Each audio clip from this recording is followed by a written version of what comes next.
It's a new dawn. It's a new day. Y'all hear that? That's opportunity knocking at your door. Will you open up and let it in? It all depends on you in order for you to reach that goal. It's all on you to reach that dream. There will be individuals that will try to tear you down, but they can't tear you down unless you let them tear you down. You can't let a situation get to you and make you give up unless you are willing to give up. You have the power and the control to do anything and everything you want to do in this world. I did not become successful with two-family households with the income $250,000. I was homeless. I was knocked out. I was kicked out of school. I was told never to return. I did this in the midst of trials, in the midst of tribulations. Nobody gave me this. I earned it. Listen to me. Are you willing to do the things that others won't do to help you get to that next level? Okay? If they wake up at 5, will you wake up at 4? If they send 50 letters off, will you mail off 100? If they make 100 calls, will you make 200 calls? Can you take no after no after no after no to get to your first yes? Are you deep enough? Are you strong enough to do that? Nobody can control you. Nobody can go into your mind and change the thoughts that go through your head. So make sure you're doing everything you can to be great. Make sure you're doing everything you can to be that person that individuals can look at and say, I want to be like that person. I can look at that person and say, I know they're going after their dreams. I know they're doing all they can to be the person they were meant to be. Make sure you keep your mindset focused on that goal and that dream and not the naysayers. Not just the people that are saying you're high and mighty, because you may have those yes men in your life or those yes women for the ladies. Listen to me very closely.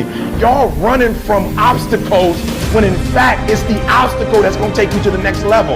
Like y'all running from pain. Y'all running from challenges. You telling me how difficult your life is.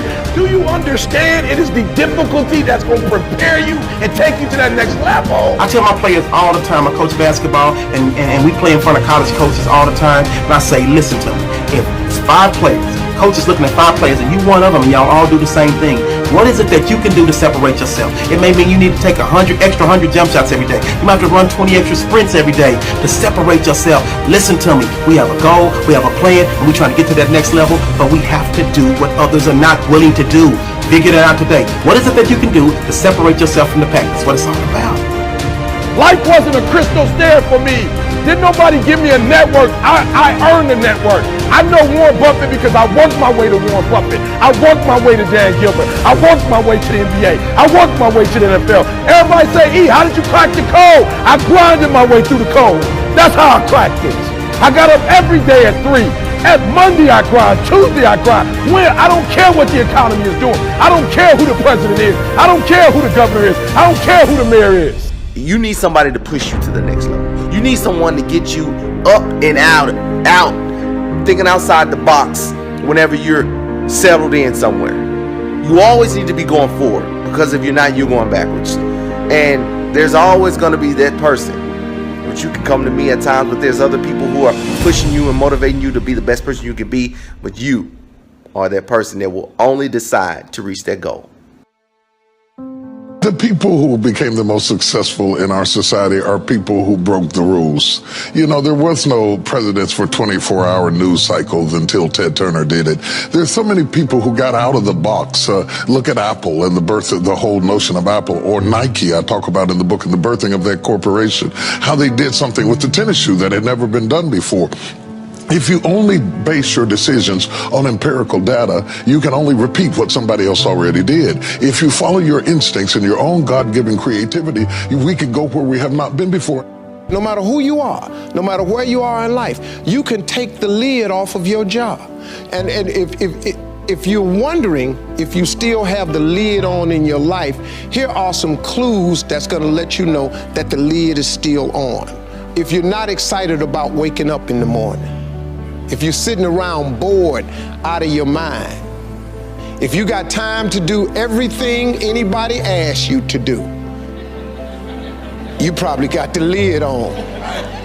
If when you tell your dreams to all your friends, it makes sense to them. You got your lid on, man. Your dreams should not make sense to everybody. You got to say something that make people go, how you gonna do that? That's when you got the lid off. And if I were you, I'd do that. I'd take the lid off. Makes sense to me, don't it? When I was in high school, I must have been maybe 16 or 17 years old.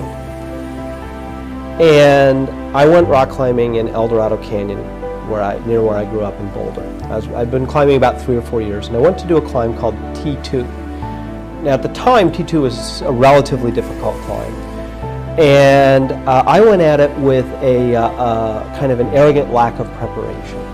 And I hadn't prepared for being able to do certain kinds of finger cracks. I figure I'll figure it out when I get there.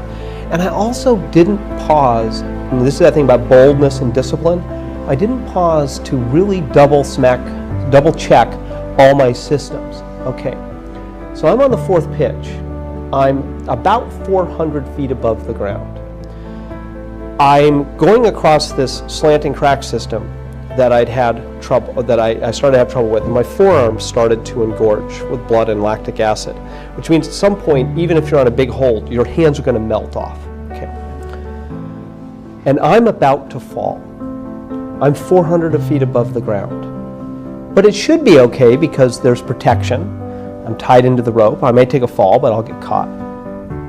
For some reason, and to this day I still don't know why, my brain triggered that I should look at my knot. And I looked down at my knot. My knot had come untied. I had made the mistake of never really thinking about the best knot for certain types of situations, and I tied him with what's a bowline. Now the advantage of a bowline is it's easy to untie, right? The disadvantage of a bowline is it's easy to untie. It had come untied as I kept moving across. And it is just hanging in my harness. I'm seconds away from falling. Only now I will die. I will die if I fall off. My forearms are melting. And the knot had come untied. And so I called down to my partner. I said, my knot came untied. What is he going to do? He can't do anything. He'll just watch me fall to my death. And there was an old fixed piton in the rock that we put there from the first descent, an old soft iron piton, and I looked at it, and I probably had 15-20 seconds before my hands would unwrap, if that, maybe 10. I took a runner, and I clipped it into the piton. I clipped the piton into my that runner into my harness, and just went, please hold. And I let go. And it held. I put in a backup. I grabbed the knot, retied it, went to the ledge. I didn't convulse. I was very calm at that moment. When I got to the ledge, I went into convulsive shaking. I was sick to my stomach for days because of the whatever happens chemically. What I learned from that is 2 things. The first is that when you're in an unforgiving world, when gravity is unforgiving, it doesn't care. It never takes a day off, ever. And if you make one mistake, it can kill you. If it's the wrong kind of mistake. And what I learned is that sense of, yeah, I want to do adventurous things. I want to climb rocks. I want to be in Yosemite. I want to do things that get my adrenaline going. But I need the discipline to always do all the right preparation, to always think about the right knots, to always be cross-checking my system so that I can do those bold things and stay alive in an unforgiving environment.